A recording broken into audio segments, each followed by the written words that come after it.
My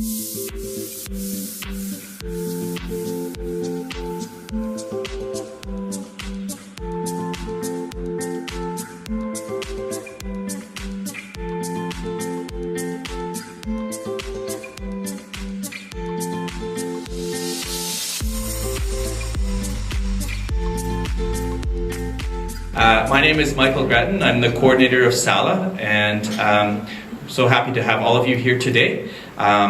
As you know, our 2017 symposium is called Languages Learning Cultural Connections. It's my pleasure to introduce our very first speaker today. It's kind of 6 degrees of separation because I've known his grandfather for many, many years, Vinay Dattani, who's been a longtime volunteer of SAHLA and helped us also with our fundraising casinos, and also with when we worked together with the India-Canada Association with the Multicultural Night events in the past. So it's the new generation today, and I'm really pleased to introduce Azren Raju.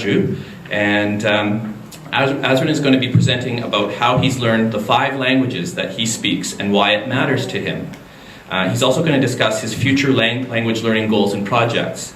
And I know that Azren is very multimedia, social media savvy guy in addition to languages, so I think you're really going to enjoy his presentation.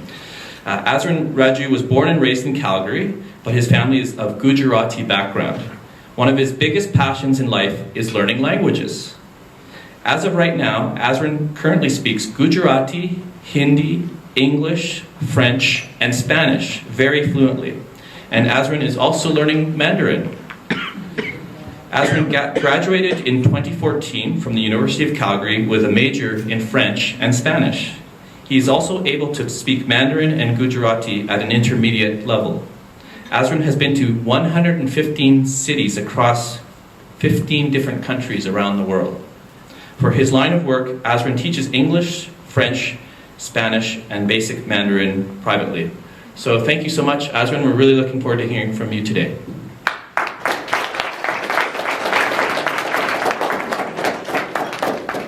Hello. How are you doing? Good. So quick update on languages. I don't speak Hindi. So it's so English, French, Spanish are basically, call it equal level for the most part.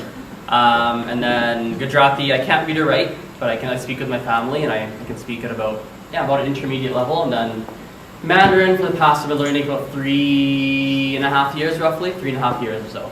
So I have about an intermediate level in that. So basically, go to the next one, would be great. So basically, it kind of three parts to today. So first part will be just about me, and then for myself, I want to share like some strategies for teaching languages effectively, just purely based on my own experience, and then we'll have a little bit of time for Q&A at the end. So next one, please. Thank you. So who am I? So my name's Azren. I'm born and raised in Calgary. My family is from India originally. So growing up, I spoke basically Gujarati at home, and French in school, so I went to French immersion school, and then English with my friends, seeing as they didn't want to speak French in the French immersion school. I think that was not the cool thing to do when you're in French immersion. And that's funny because my mom really wanted me to learn Gujarati. It was really, really important for her. So when I was younger, it was a rule, like no English in the house, nursery rhymes are translated to Gujarati. I actually used to think, for example, like my uncle speaks English a lot better than he does Gujarati, but I would speak with him in Gujarati, and he'd always tell me, "Why are you talking to me in Gujarati? Speak to me in English." And I'd be like, "Nope, I will not speak to you in English. I'm only allowed to speak to you in Gujarati." And so it was a really big part of childhood, and it was a really big part of it. So born here, raised in Calgary. I went to French immersion school, and that's kind of where I started to learn French.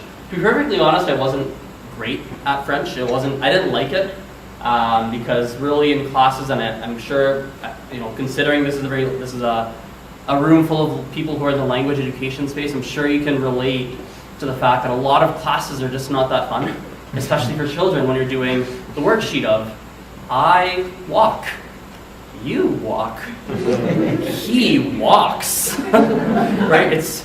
And when you're 5, you're like, I can barely write A, B, C, D, and now I'm writing. And so, as a kid, it was incredibly frustrating. Then in junior high, it's even worse, because junior high, now you're old enough to realize, wow, this really is not fun. And so I wasn't a huge fan, to be perfectly honest. When I turned 15, my mom forced me to go to an exchange trip to France.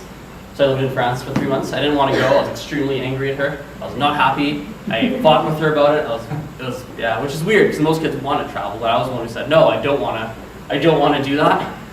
So actually, there's a picture. But thankfully I did, and I really liked it. And I came back, and when I came back, so a couple things happened. So first of all, it was interesting because I found that my French had improved a lot, and I found that some people went to France, their French improved, but not at the same level per se. And I was like, oh, that's interesting. And then I was like, also, I think I like languages, so I started to learn Spanish. And when I went to university, I majored in French and Spanish. So I majored in that, and similarly in university, I didn't like my classes. First 2 years were okay, second 2 years were not great. So actually, this sounds awful to say, but it's true. Every year I went to less and less classes, to the point where when I was in my 4th year, I probably only went to half my classes, if not less. Because it just wasn't, I just didn't like it. It was just very, it's very immature, to be honest. It's not the right thing to do, I don't think. But it was just very frustrating to go and I just didn't like it. So while I was in university, I was running a window cleaning business at the same time. So when I was from the age of 18 to 23, about 18 to 23, I ran a window cleaning business. So I was doing that at the same time, and quite frankly, I used to find that more interesting than my classes, and yet I loved, I liked languages more than I liked Windows. I've liked languages since 15, basically. And so it was just interesting, right? Loving languages. I thought I would love my language program, and yet here you are doing languages, and I was like, I can't. It was just, for the most part, some parts were interesting, but for the most part, I'd say the overall experience of classes were not the funnest per se. So that happened. Graduate university, started to learn Mandarin. It was weird. So I was running the window cleaning full time. I was working in a franchise. I was a general manager in the franchise. So I was operating, kind of call it central Canada, basically. So I was taking a Chinese class, one at the University of Calgary, and then I was running my window cleaning. Did that for a couple of years. Stopped last September, and traveled to China for 3 months. Lived in China. So lived in China for 3 months, and then basically that's kind of when I was like, I think I want to do this language stuff on a full-time basis. And so I just started to let's make a YouTube channel. Let's start talking about it on the internet. Let's just start there. And then when I came back from China, so it would have been call it January, when I was fully back in Calgary. Bummed around, did nothing for about a month, and then probably February-ish is when I started to start to find students and then start to do a lot of that. And yeah, it's just been really interesting because I've learned, like I said, so English, French, Spanish, Gujarati, and then Mandarin. Those are my 5. I want to learn. So basically, by the time I'm 40, so it gives me 15 years. I'd like to be able to read and write in Gujarati, and also be as fluent in Gujarati as I am in English. So I feel kind of silly that my Mandarin vocabulary and grammar is probably better than my Gujarati, and yet I've spoken Gujarati my whole life. So I feel kind of weird saying that, an Indian guy saying that Chinese is a language he almost prefers to speak. Feels a little weird for me. So I'd like to actually be able to improve my own language. I'd like to learn Hindi as well. And then I want to add a minimum Russian and Arabic to the list, at a minimum. No worries, it's okay. Yeah, a minimum Russian and Arabic. And then after that, who knows? I'm not really sure. I think 15 years is a good chunk of time to. Good chunk of time. So, and I want to actually. So if you go to the next one, let's see. Yeah, so I'll show you a video that I've done. You can check it out, and we'll chat. And so the big thing for me, and I'll spend a little bit of time on this, is when it comes to teaching. So it's kind of there's a bunch of things I believe in, but there's 3 things I'll talk about today. So the first one is it needs to be interesting. So show of hands, actually, I'm not sure. Who here has heard of Stephen Krashen, out of curiosity? 1, 2?